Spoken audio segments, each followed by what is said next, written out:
आप देख रहे हैं डार्क फाइल्स। तो चलिए बढ़ते हैं आज की इस कहानी की ओर।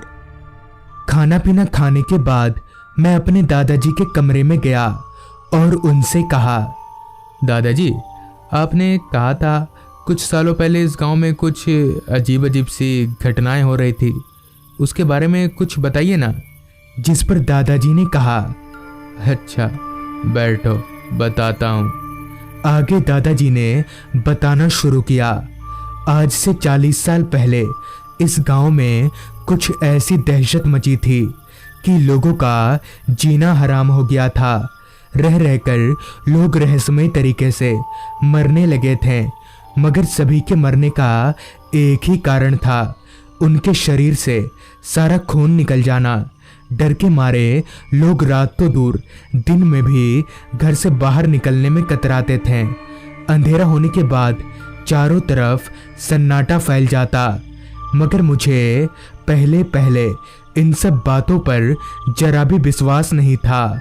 रात हो या दिन मैं अपना सारा काम पहले की तरह ही करता था, मगर एक रात मेरे साथ कुछ ऐसा हुआ जिसे आज तक मैं भूल नहीं सका, और उस रात को मैं काली रात मानता हूँ।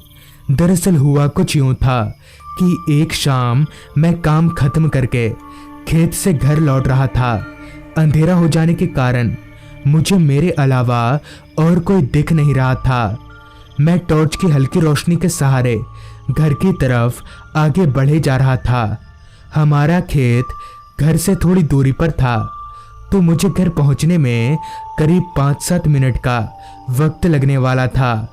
उस रास्ते पर सन्नाटा इस कदर फैला हुआ था कि मुझे साफ साफ रात कीड़ों की आवाज सुनाई पड़ रही थी। अभी मैं आगे बढ़ ही रहा था कि तभी मुझे पायल छमछमाने की आवाजें आने लगी।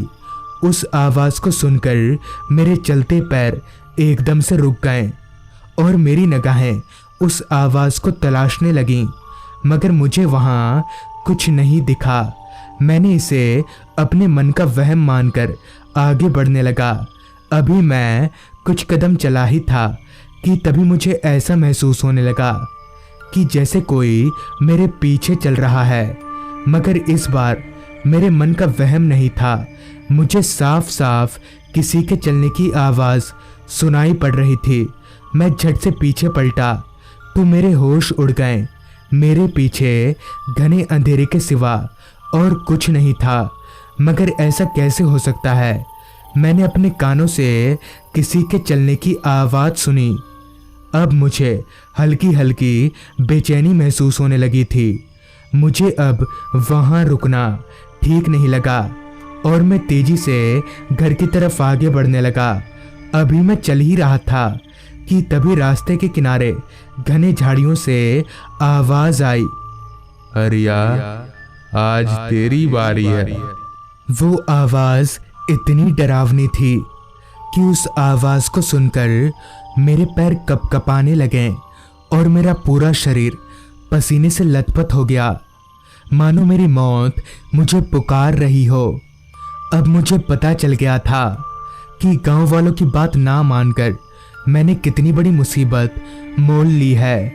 मेरी हिम्मत नहीं हो रही थी कि मैं उस आवाज की तरफ देख सकूं। मैं किसी तरह हिम्मत जुटाकर मैंने तिरछी नज़र से उस ओर देखा तो मेरे होश फाख्ता हो गए। दरअसल घने अंधेरे के बीच बस मुझे 2 लाल टिमटिमाती आंखें नजर आ रही थी। मुझे देखते ही पता चल गया कि वो आंखें ना तो इंसान की है और ना ही किसी जानवर की, बल्कि उसकी है जिससे सारा गांव डरता है। अभी मैं भागने ही वाला था, तभी मेरे कांपते कदमों के कारण मैं लड़खड़ा कर जमीन पर गिर गया और उसी के साथ मुझे किसी औरत की जोर जोर से हंसने की आवाज आने लगी। अभी मैं उठने की कोशिश कर ही रहा था कि तभी उस झाड़ी में से एक औरत निकलकर मेरे सामने खड़ी हो गई।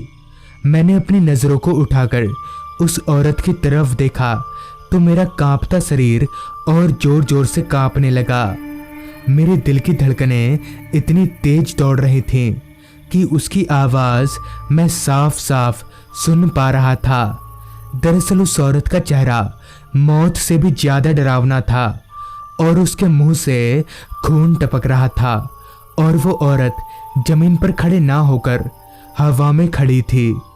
उस औरत के मुंह से टपकते खून को देखकर साफ साफ पता चल रहा था कि उसने अभी अभी किसी का खून पिया है।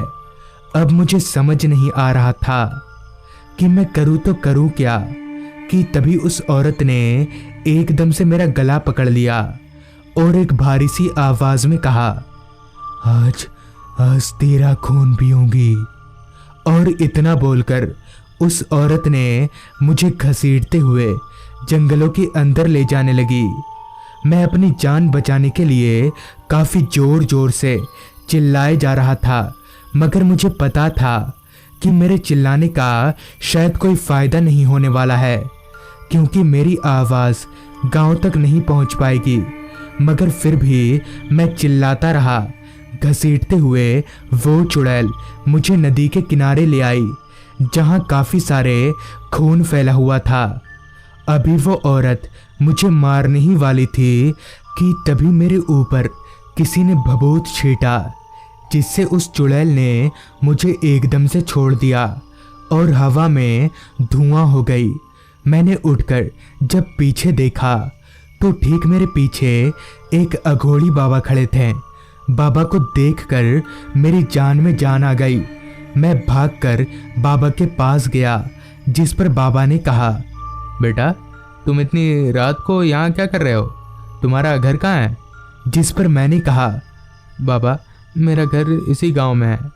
और साथ ही मैंने अपनी पूरी आपबीती बाबा को बताई। मेरी पूरी बात सुनने के बाद बाबा ने कहा, बेटा तुम्हारे ऊपर से भी खतरा टला नहीं है, चलो मैं तुम्हें तुम्हारे घर छोड़ देता हूँ। घर आकर मैंने बाबा जी से पूछा, बाबा आपको तो पहले इस गांव में कभी देखा नहीं। जिस पर बाबा ने कहा, मैं बगल के गांव में रहता हूँ, मगर कई दिनों से बाहर गया हुआ था। आज जब मैं अपने गांव लौट रहा था तो रास्ते में मुझे तुम्हारी चीख सुनाई पड़ी, तो तुम्हें बचाने आ गया। जिस पर मैंने कहा, बाबा जी आपको पता है वो औरत कौन है और हमारे पूरे गांव को क्यों मारना चाहती है? इस पर बाबा जी ने बताना शुरू किया। आज से कुछ साल पहले इस गांव में एक परिवार रहा करता था, जिसमें एक बच्चा और एक पति पत्नी रहा करते थे। पति की तबीयत काफ़ी दिनों से खराब थी, वो बिस्तर से उठ नहीं सकता था। जब तक अनाज घर में थे तब तक तो सब कुछ ठीक था, मगर जब खाने को कुछ नहीं बचा तो पत्नी अपने 7 साल के बच्चे को लेकर गांव के सभी के घरों में खाना मांगने जाती थी, मगर किसी ने उसकी मदद नहीं की। सबसे पहले तो उसका पति मर गया, जिसके कुछ दिन बाद भूख से तड़प तड़प कर उसका बच्चा। ये सब वो बर्दाश्त नहीं कर सकी और गांव के कुएं में कूदकर अपनी जान से हाथ धो बैठी। और तब से उसी की आत्मा रह रहकर गांव के लोगों को मौत के घाट उतार रही है। बाबा जी की पूरी बात सुनने के बाद मैंने कहा, बाबा जी इससे बचने का कोई उपाय नहीं है?